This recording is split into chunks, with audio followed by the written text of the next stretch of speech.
y'all. Let's make some noise. Let's have some fun. Come on, y'all. There we go. I mean, come on. I'm excited. I'm really excited for you guys. We've been having a good week so far and enjoying myself. Just wanted to say to Rich, hey, somewhere Garth Brooks is going, where's my shirt? Gotta do the show. Oh, man, I know that was tough for some of you guys to watch Anna and Pasha. They're doing their thing because some of you ladies are looking at your husband going, why don't you lift me like that? Because I want my spleen. That's why. Can't lift you like that after you had dinner. Oh, man, because it's good, though, man. You guys are, I hope y'all have a good time, man. Because people always ask me being a comedian, what's it like? I travel the world doing this, and I go all over, and how do you come up with all this material? And I see nothing new in the sun. I see exactly the same thing all of y'all see, except when you see it right before your very eyes, it goes to your subconscious mind. My job is to bring it back to your conscious mind. And you think because you grew up in that town, that village, that county, that you're so different from the person sitting or standing next to you. Because let me tell you, I've been on the cruise since you've been on the cruise, and I've been watching y'all. And I got one question for every last one of y'all in this room. Is there no food where you people live? What is wrong with y'all in the food, man? Every night I saw y'all line up early, get in line, baby, come, it's dinner time, it's dinner time. Why are you rushing? We in the middle of the ocean. It'll be there when you get there. It ain't going nowhere. When's the last time you walked around the deck, still a Filipino throwing food up there? No, they were late, they weren't on time, no more food, they can't have it, no more. And then some of y'all, I can't believe it, y'all act like y'all have never seen food before. I can't believe it. See, y'all like, oh, look, honey, they got pizza. Look, cookie, I like cookie. Ice cream. You are 65 years old. Kill yourself. Ice cream. Like, you know, and some of y'all have just lost it, man.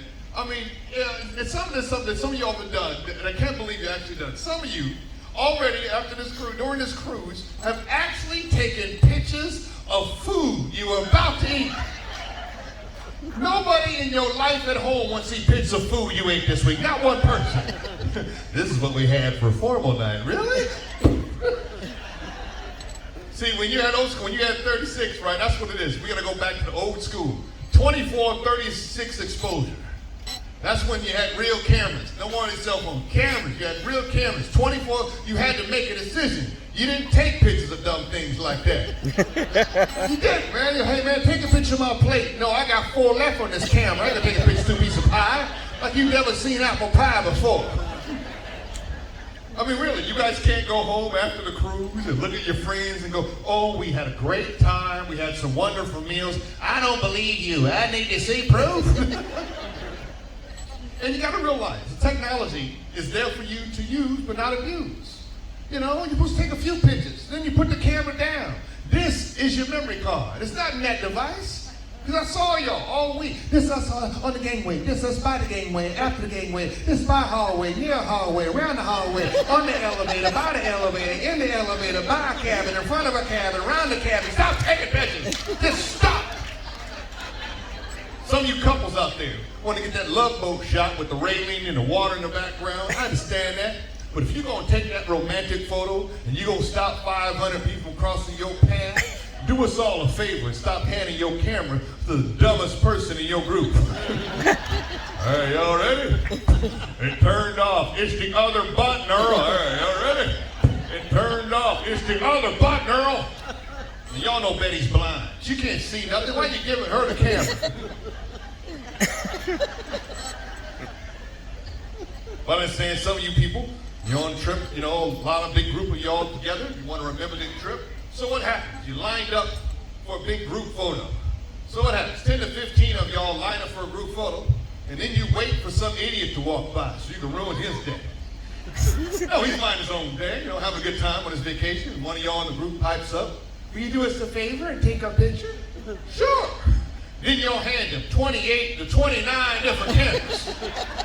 Cameras off his arm, around his neck. Take it with Becky, take it with Susan, take it with Earl's, take it with Debbie, take it out. You hand that person one camera, he takes 2 photos, and then he's moving along with his life. You don't make him stand all day looking at the lens of your ugly family. That's not his job. And you hand him a camera. Not a cell phone. Cell phone people are obnoxious. You ever notice that? They're just horrible. Like when you take a picture, oh sure, okay. It's facing me. Oh, I'm sorry.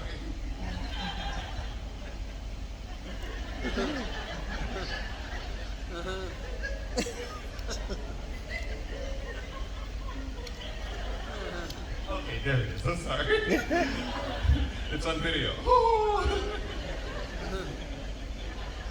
See, old school. Click, grit, done. I mean, it worked. Well, but this, that's how we are now, right? But if some of you guys are international travelers, people that have come from all different places, I want to explain something to you. The people that you see with the plates, with the food just piled up high and look like they've eaten everything, those are called Americans. America is the most gluttonous place on the planet. It is the most gluttonous place. We love food more than anything else. It's the only place where that we actually have fat, homeless people. People with signs on their gut will work for food. Well, you work a lot, man. Wow. Put the cardboard down, go on vacation, take a cruise. We have fat vegetarians. How much roughage are you able to retain? It's a lot of beans and peas, man. Oh, you may be healthy as a horse, but you are killing everybody in your vicinity. Have you guys ever hung out with a vegetarian? It's not pleasant. I think when you walk behind a vegetarian, they should have to send out warning flares. Because you just walk right into it, honey, we gotta get you a burger. That broccoli and bean salad ain't working for you, honey. You're hurting the baby's eyes. You're hurting the baby's eyes. I can't see, Mommy, I can't see. Why does it burn? Why does it burn? I understand some of y'all sitting next to a vegetarian, you can't laugh, but you know what I mean. It's a process. It's a process. That's all I'm saying. It's a process.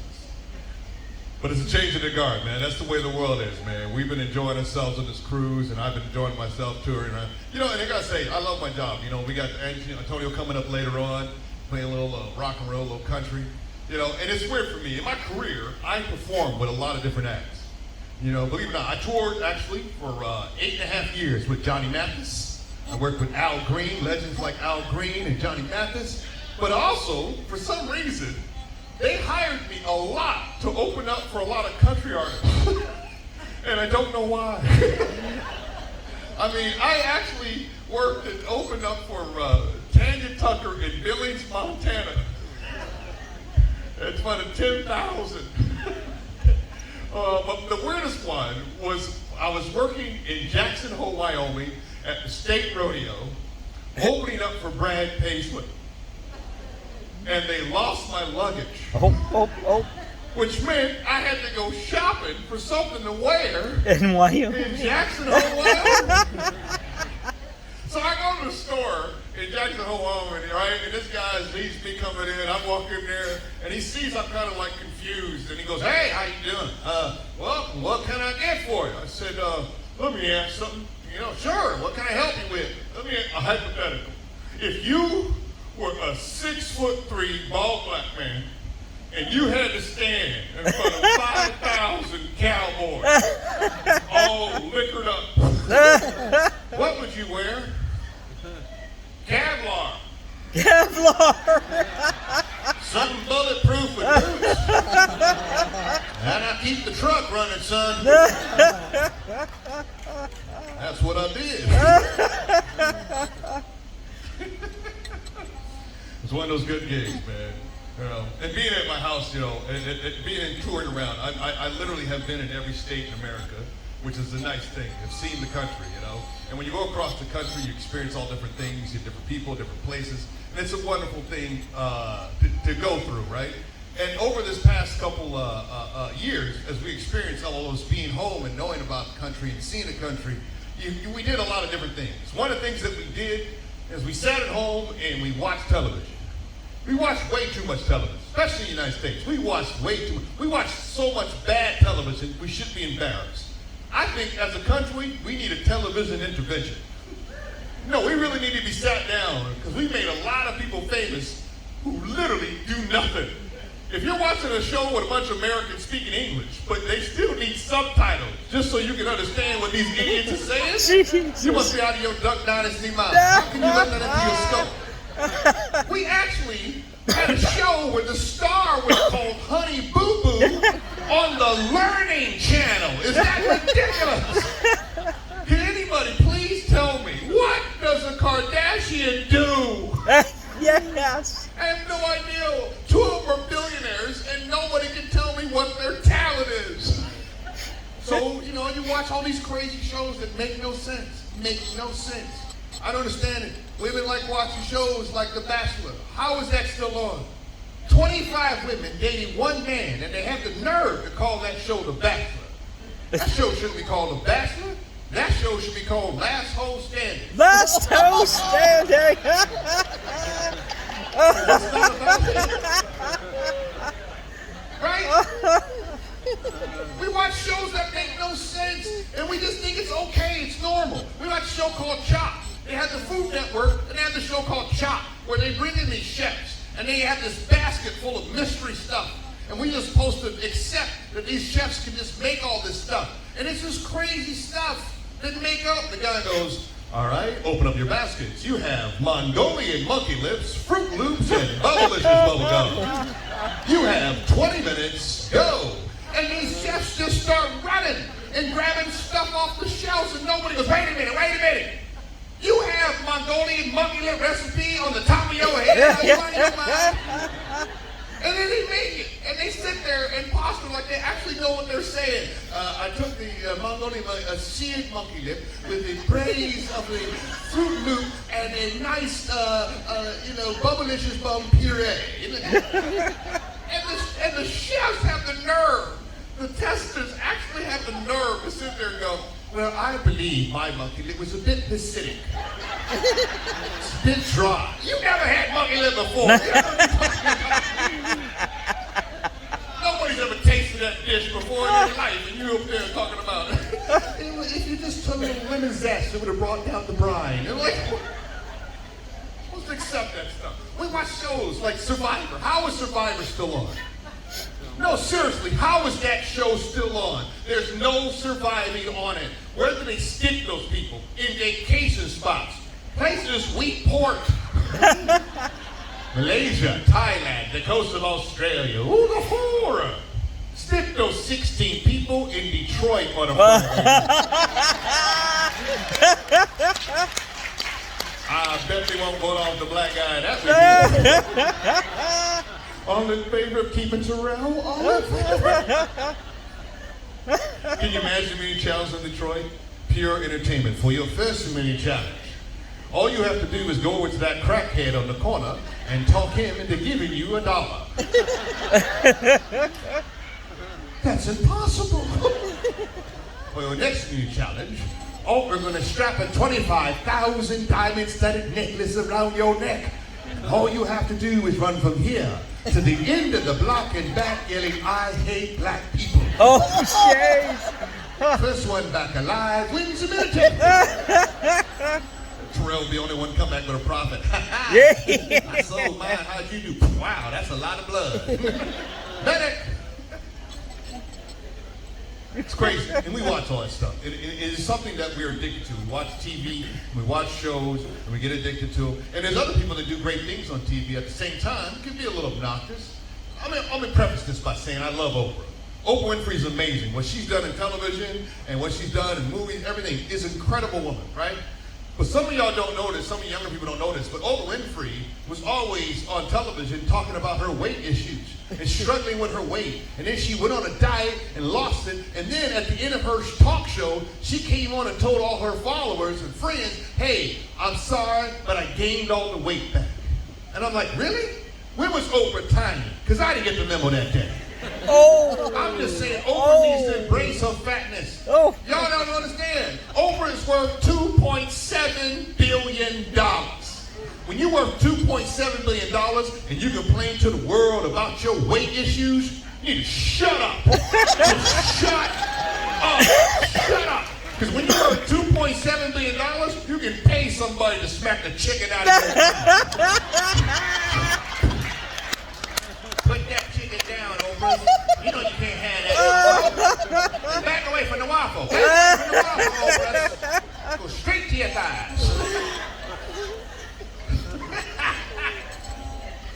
We all know Oprah's good, though. She's a wonderful woman. We all know that. I don't want to talk about that. I don't want to talk about the good Oprah's done. I want to talk about the worst thing that Oprah Winfrey's ever done in her life. And that is introduce us to Dr. Phil. Oh, God. This man's been on television for over a decade now saying nothing to people, and y'all keep watching. He ain't brilliant. He just states the obvious, and who can't do that? All he does is look at somebody and goes, well, you're an alcoholic? Well, you gotta stop drinking. You're fat? Well, honey, you gotta stop eating. You're not attracted to your spouse? Well, you gotta start drinking. Every show, he's supposed to wrap it up at the end, make sense of all the stuff he's been saying, but he doesn't. He leaves you hanging every single time. Because at the end of every show, all he does, look at the people, let me say this. You know, I've been listening to you for about an hour. I'm going to tell you what I think, what I believe. Listen, if you want some help, I can get you some help. But if you don't want no help, well, I can't help you. We'll be right back. Every now and then they mess up, though. They let a man do it now. You know what I mean by a man? I mean a man's man. I'm really trying to breed us real men out of the world right now, but we're hanging on. You other guys at home talking about your feelings. So he had a man on there. And Dr. Phil thought he had him cornered. So look at this guy. Let me say this. When you say to your wife, I can't see the TV through your big butt, I mean, how do you think that makes her feel?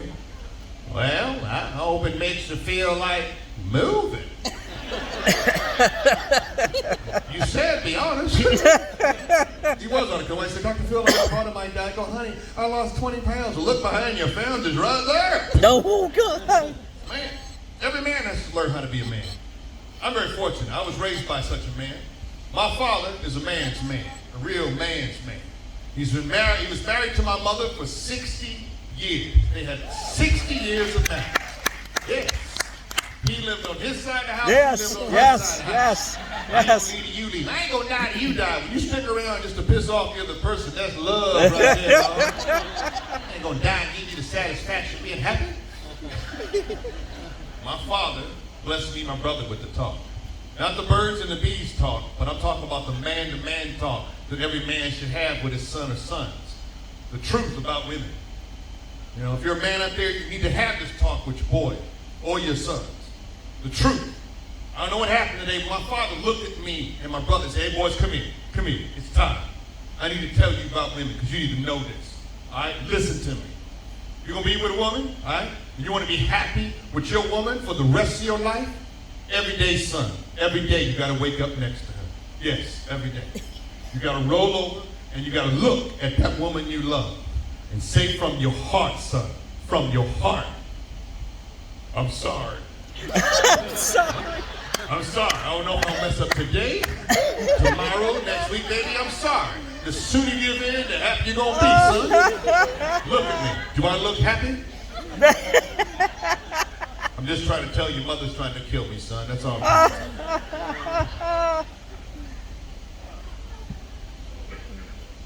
I told you my first show, I am a single man. I've been single my whole life. And it's weird because people think because I'm in show business that they assume, because all the show people think and the stereotype, that the show business guy is you're on stage, you're looking for the next young hot thing and the young hot women and all that. Like, no. Let me tell you something, be honest with you. You know, young women have dreams and aspirations.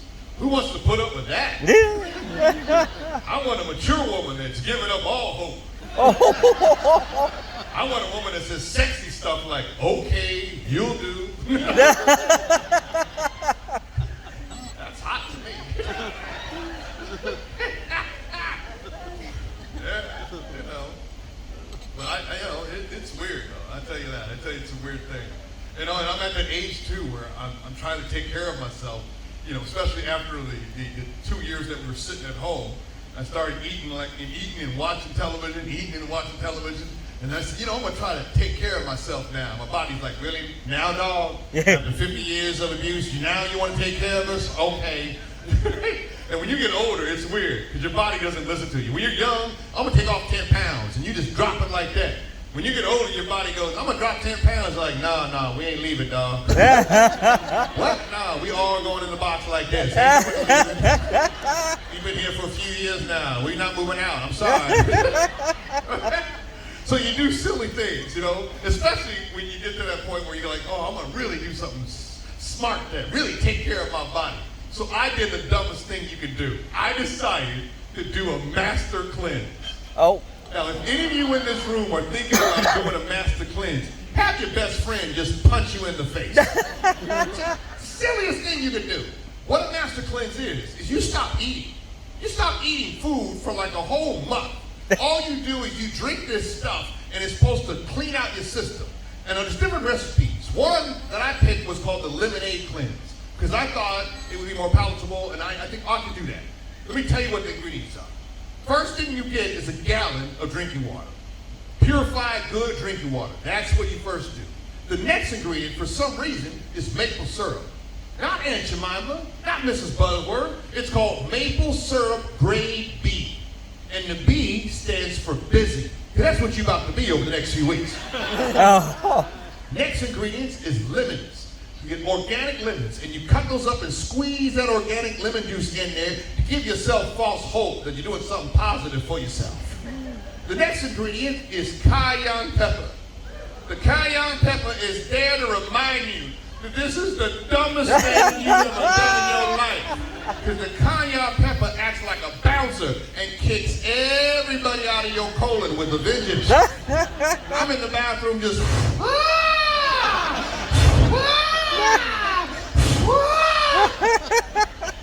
About 3 weeks into this program, I found out my body can do something I didn't know it could do. I'm on the toilet for like the 10th time that day, just I go to push one last time, and I heard my butt cough.